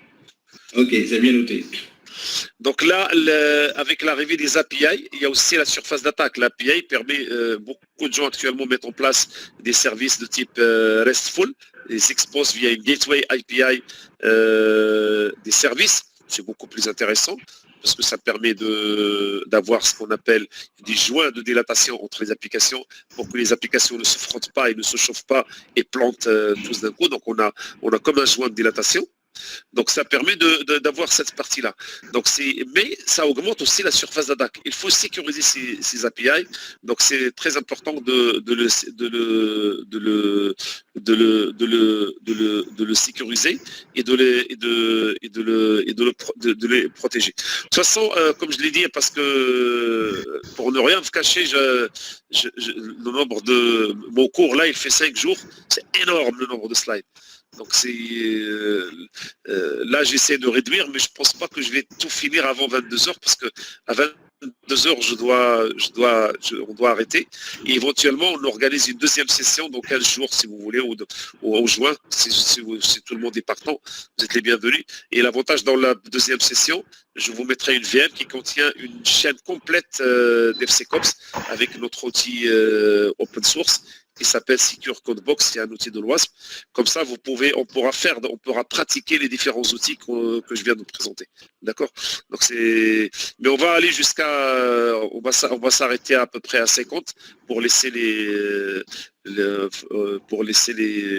questions-réponses. D'accord. Alors, je continue. Donc, la partie SAST. Ah, ça c'est très important, la partie SaaS. La partie SaaS, je vous ai donné 12 outils tout à l'heure, donc tout ce qui est SonarCube et SemGrep. Donc c'est tout ce qui est Static Application Security Testing. Chez IBM, on a créé un outil complet que IBM a vendu à des Indiens. Donc ça s'appelle AppScan, c'est un outil qui fonctionne très bien. Donc, mais bon, il y en a d'autres outils sur le marché. C'est pourquoi moi je préfère SemGrep parce qu'il est open source. J'imagine que quand ils vont devenir un peu plus riches, ils vont créer une version enterprise comme tout le monde. Hein. C'est comme ça que ça marche. Donc c'est cette partie-là. Donc le SaaS c'est quoi? Le SaaS c'est une technique qui va aller regarder dans votre code source pour trouver les vulnérabilités. On sait que chaque vulnérabilité connue, hein, je dis bien connue, chaque vulnérabilité connue, il a ce qu'on appelle un numéro CWE. Le CWE, c'est Common Weakness Enumeration. Par exemple, le Input Validation, le le CWE 20, on appelle la mère des vulnérabilités, c'est le input validation. Si votre code n'est pas vulnérable à cette vulnérabilité-là, vous êtes protégé contre pas mal d'attaques, injections, XSS, etc. Donc le CWE, c'est une liste, on va dire, de faiblesses logicielles que vous devez éviter pendant le développement de votre code. Mais c'est des faiblesses connues. Et heureusement, il y en a pas mal. Hein. On dit que si vous avez, par exemple, si vous avez une application web, qui réduit les risques au WASP Top 10, d'accord, qui permet de réduire ces risques-là, on dit que votre application web est sécurisée par rapport à ces risques-là.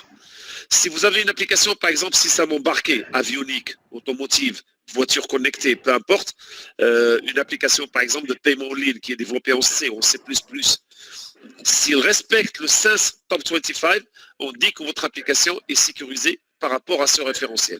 Donc, vous avez ici les référentiels auxquels toute application, bien sûr par rapport au domaine web, pas web, etc., doit respecter. Par exemple, moi je travaille dans deux grands projets, l'un aux États-Unis et l'autre en Allemagne, un sur un train connecté avec la Deutsche Bahn, c'est l'équivalent de la SNCF en France et l'ONCF au Maroc, et un projet avec un grand constructeur d'automobile. Donc sur ce projet-là, normalement, on essaye d'implémenter ces règles-là pour réduire les faiblesses. N'oubliez pas ici, c'est les vulnérabilités connues, c'est-à-dire qu'ils sont listés via toutes les vulnérabilités connues, les faiblesses connues, ils sont listés dans cwe.mitre.org, comme je l'ai écrit dans votre slide. Là, vous avez par exemple ici un exemple de vulnérabilité, c'est la CWE 119 qui s'appelle Improper Restriction of Operation within the bound of memory buffer overflows, pour se protéger contre les buffer overflow. Et vous avez le détail ici. Il faut aller dans le Mitre Data, le lien que je viens de vous donner. Vous tapez CWE 119 et vous avez la description comme c'est affiché dans le slide. La totale. Il vous donne en plus, non seulement il vous donne la description, mais il vous donne un exemple de code non compliant, vulnérable, et il vous donne un exemple de code compliant. Il vous dit par rapport au scope, par rapport à l'intégrité, la confidentialité, etc. Il vous donne le scope, l'impact par rapport au scope et la vraisemblance d'arrivée de la vulnérabilité. D'accord ? Vous voyez, c'est très très puissant. On a le WASP Top 10 pour les applications web. La dernière, elle date de 2017. Je n'ai pas le droit de vous présenter celles qu'on va publier en 2021, mais il y aura pas mal de changements par rapport à celle de 2017. Mais si l'injection restera toujours numéro 1. C'est l'attaque la plus connue. Et on a pour les mobiles, si vous développez des applications mobiles, on a l'OWASP Top 10 Mobile. D'accord? Donc je vous laisse regarder tranquillement sans rentrer dans les détails via ce slide. Et on a aussi, on peut mapper l'OWASP Top 10 à l'OWASP ASVS. ASVS, c'est Application Security Verification Level. Donc il y a différents niveaux, c'est des niveaux de maturité, donc ça permet de vérifier si votre application a atteint une maturité importante. D'accord? Par exemple, à un niveau 4, ça veut dire que votre application est vraiment mature en termes de sécurité. Et donc là, vous avez ici l'ensemble de choses que vous devez respecter pour être conforme à l'ASVS. D'accord. Donc là, en général, quand on a des applications critiques, on essaie d'atteindre le niveau 3. Bien sûr, le niveau 4, c'est le top, si on veut y arriver. D'accord. Donc ça, c'est la partie ASVS. On peut mapper l'OWASP Top 10 Mobile avec l'ASVS Mobile, ce qu'on appelle le Mobile ASVS. Ça existe aussi. Tout ça, c'est des projets OWASP. Et on peut aussi mapper ça avec les API Best Practice. Moi, par exemple, j'ai développé une checklist API, je peux la partager avec vous si ça vous intéresse, qui permet de mesurer le niveau de sécurité d'une architecture API. Et vous pouvez vous baser sur les liens que j'ai mis dans le slide, soit le lien de Burp Suite, soit le lien de ce qu'on appelle API Security IO. Donc c'est aussi le deuxième, c'est un projet open source. On va, je pense, arrêter là. Si vous avez des questions, n'hésitez pas à les poser. Comme ça, et je vous propose de programmer une autre séance en juin On verra avec Waouh la date et on communiquera via Meetup, bien sûr, pour continuer parce que je préfère arrêter là, c'est mieux pour vous et pour moi aussi, parce que je suis un peu fatigué. Voilà, je vais arrêter l'enregistrement si vous êtes d'accord, et après, on posera les questions. Ok, ça marche. Voilà. Si vous avez des questions, n'hésitez pas. Alors, concernant la question sur la question de Nordin sur l'IaaS, l'IaaS, c'est la partie interactive Application Security Testing. En fait, c'est un mélange de DAS et du SaaS, mais en mode interactif. C'est-à-dire, en fait, on fait en quelque sorte, parce que le SaaS nécessite le code source, le DAS nécessite l'application qui tourne. Quand on a à la fois le code source et l'application qui tourne, les tests qu'on fait sur l'application, on les appelle des tests interactifs parce qu'on interagit avec l'application en fait. Et les solutions sont matures. Hein. Donc il y a des solutions, il y a Contrast Security, il y a Checkmarks, et on a plein qui ont des solutions comme ça. Donc c'est des solutions actuellement, ils sont matures. Alors, une solution open source ou quelque chose de gratuit? Non, l'open source, c'est manuel, c'est toi. Il n'y a pas de solution open source. Donc, j'ai pensé à créer un truc open source, mais finalement, j'ai laissé tomber parce que je n'ai pas vraiment le temps. Néanmoins, je dirais, si tu fais du SaaS et du DAS, parce que le SaaS peut générer beaucoup de faux positifs, le DAS va réduire ces faux positifs parce que tu vas les tester. Parce que là, tu fais par exemple un scan avec SonarCube ou avec SendGrep, tu vas avoir la liste de toutes les vulnérabilités trouvées sur le code source. Via le DAS, tu peux prendre chaque vulnérabilité et la tester manuellement. Comment la tester? C'est simple, tu utilises par exemple Metasploit. D'accord. Il y a beaucoup de gens qui utilisent Metasploit pour tester les vulnérabilités. Si Metasploit n'est pas suffisant, il y a Metasploit Pro aussi, mais il est payant, comme vous le connaissez. Hein, donc mais moi, je recommande un outil qui est un de mes étudiants qui a développé ça. Donc je recommande cet outil-là qui s'appelle Exploit Pack, qui contient jusqu'à 39 000 exploits avec pas mal de zero day. Et c'est des vrais zero day, hein, c'est pas du pipeau, hein, c'est des vrais zero day. Simplement, il faut s'abonner, il faut payer mensuellement. D'accord. C'est automatisable dans une pipeline? C'est totalement automatisable, oui. C'est comme Metasploit, en sachant que Metasploit il est largement suffisant, la version gratuite. Hein, donc tu prends la vulnérabilité, tu la testes avec Metasploit. Si tu réussis à l'exploiter, la vulnérabilité elle est réelle. Si tu ne réussis pas à l'exploiter, c'était un faux positif, il faut la retirer. C'est comme ça que je fais dans notre section Red Team chez nous. D'accord. Est-ce que quelqu'un a des questions? Pour celui qui est arrivé en retard, on a terminé. Hein, donc, Bonjour. Bonjour. Merci beaucoup, M. Azdine. C'est vraiment c'est top. Vraiment, c'est top. Moi, je suis à Canada. Je travaille sur la sécurité des architectures de façon générale, tout ce qui est dans le cloud. Tu es basé à Montréal, c'est ça? À Montréal, la rive sud. C'est un super. Il y a ma fille qui bosse aussi dans ce domaine à Montréal. Super. Donc, on aura peut-être l'occasion de se voir et échanger. Quand tu auras plus de Covid, on pourra voyager. Inch'Allah, merci beaucoup. Ma question, c'est très simple. Moi, je travaille beaucoup plus sur tout ce qui est cloud, puis les composants, vérifier est-ce que l'architecture est vraiment sécurisée. Mais tout ce qui est code, sécurité de code, etc., j'ai fait dans le temps, ça fait temps, un petit peu de codage, mais vraiment, je suis très loin. Et si je veux avancer vraiment sur tout ce qui est sécurité de code, est-ce qu'il y a une recette à suivre? Merci. En fait, tu veux ce qu'on appelle un learning path, c'est-à-dire un chemin de formation, c'est ça? Exactement. D'accord. Ce que je te propose, le mieux, c'est que, parce que si je les détaille maintenant, ça prendra beaucoup de temps. Je peux t'envoyer un mail, donc je vais vous écrire mon mail sur le chat. Tu m'envoies un mail et je t'envoie un learning path pour tout ce qui est sécurité de développement. D'accord. C'est le cours que je donne à Ann Arbor, parce que j'enseigne à l'université Ann Arbor, donc on a un cours que j'enseigne depuis 2015. Donc c'est un cours qui est très mature, donc ça date de plus de 5 ans maintenant. D'accord. Je partagerai avec toi ça, il n'y a aucun souci. Tous ceux qui sont intéressés, ils m'envoient un mail et je répondrai, donc il n'y a pas de problème. Est-ce qu'il y a d'autres questions? Alors j'ai oublié, excusez-moi, j'ai oublié.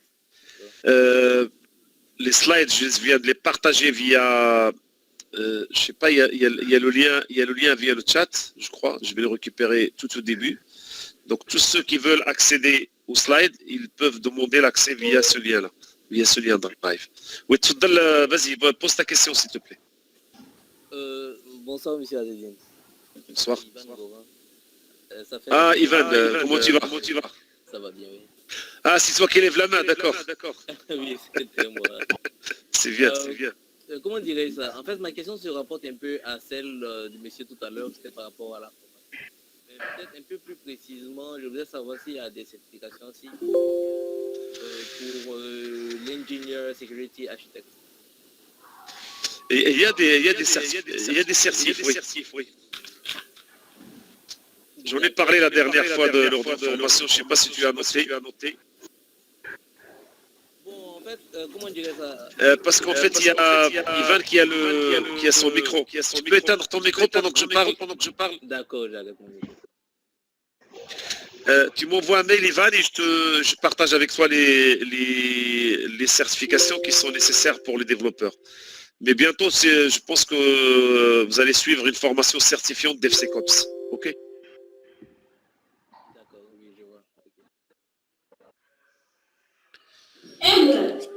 Ok, bonsoir. Bonsoir. Ouais, c'est qui? Bonsoir, je pensais qu'il avait pris la parole. Bonsoir. On entend un bruit de fond derrière toi. Ah, désolé. Oui, bonsoir, c'est bon comme ça? Ouais, c'est mieux, oui. Ok. Donc, merci beaucoup pour la présentation, c'était vraiment très intéressant. Le thème, je suis un peu nouveau dessus, mais j'ai juste une question. Enfin, excusez-moi, je me présente déjà, je m'appelle Mohamed Farouk, je suis développeur mobile dans une entreprise basée au Sénégal, et je suis moi-même au Sénégal, donc je voulais savoir, côté mobile, en tant que développeur mobile, est-ce que le Common Weakness là, et ça, il y a une liste côté vulnérabilité ou bien il y a un logiciel de pentesting proprement aux applications mobiles ou bien comment faire pour avoir des tests de pentesting sur les applis mobiles? Le mieux, c'est de suivre de regarder le OWASP Top 10 Mobile. Parce qu'on te donne toutes les méthodes à utiliser pour tester des applications. Bien sûr, les outils SAST comme ceux que je viens de présenter, comme SEMGREP ou Sonar, fonctionnent aussi très bien aussi. D'accord? Côté mobile, c'est ça? Oui, pour le mobile, oui. Ok, d'accord. Merci beaucoup. Monsieur Azedine? Oui. J'ai une question par rapport aux environnements de learning de façon générale. Est-ce qu'il y a, par exemple, des sites sur lesquels il y a, par exemple, des applications avec les différentes étapes à vérifier, le code, vérifier, je ne sais pas moi, le déploiement, etc. Oui, on a pas mal, hein, donc je ne peux pas te dire, parce que moi j'ai ma propre formation au Secure Coding que je donne en 5 jours, que certains ici qui ont suivi ça, des gens au Sénégal, en Côte d'Ivoire, en France. Après, tu as aussi des formations de SENS, est-ce que tu connais les formations de SENS? Ça devrait être ma deuxième question. Est-ce que vous donnez des formations? Parce que c'est la première fois que je vous vois et je suis vraiment très honoré d'assister à votre webinaire. Et de façon générale, je suis vraiment intéressé. D'accord, tu rentres moi en contact par mail, s'il te plaît, si c'est possible. Super. Oui, pas de problème. Reste, vas-y, après je donne la main à Wao parce qu'il a, je pense, des choses à faire, c'est ça? Tu as des choses à dire, Wao, c'est ça? Oui, mais bon, allez-y, on va prendre une ou deux questions encore, rapidement. Ok. Bon, Alors, moi, c'est Kossi, je suis au Sénégal. Je fais du développement surtout côté back-end API. Alors, ma question se pose sur la partie DevSecOps de 1.0 à 2.0. Est-ce que vous avez un guide qui pourrait m'aider à passer de 1.0 à 2.0? Vous avez déjà du DevOps? Oui, on a déjà du DevSecOps. Parce que le 1.0, c'est le DevOps. Pour la partie DAST. Donc le 1.0, c'est du DevOps. Donc si tu as du DAS, c'est du SAS, c'est du 1.0. C'est du 2.0. Pardon. D'accord. On en a pas mal. Hein, donc après, ouais, envoie-moi un mail et je vais voir ce que je peux partager avec toi. D'accord? D'accord, merci.